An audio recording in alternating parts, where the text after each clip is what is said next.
Mapa-nature man o man-made ang trip niyong puntahan ngayong summer, pwede po bisitahin ng isang forest park sa Cavite.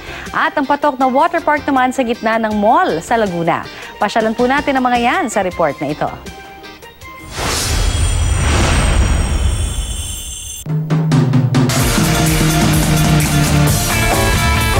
Kung may inflatable water park under the sun sa Olongapo,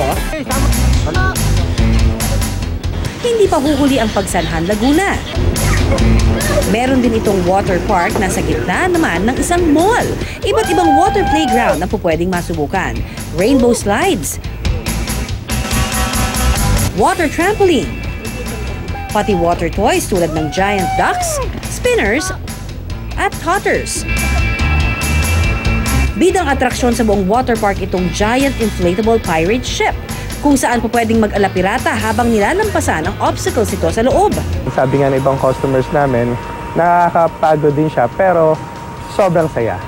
Kahit na sobrang nag-struggle sila sa ibang courses nung obstacle course, talagang they try to accomplish it according to the specs of the course para lang ma-satisfy sila. Kahit mga magulang, makakampante raw sa water park dahil ligtas umano ito mula sa pagkauntog at disgrasya. Lagi po siyang nagyayakag dito kasi mas feel po namin na safe siya dito kasi mga inflatable po yung mga laruan, safe po siya. Pag nalaglag, hindi siya maaksidente kasi malambot naman yung babagsakan niya.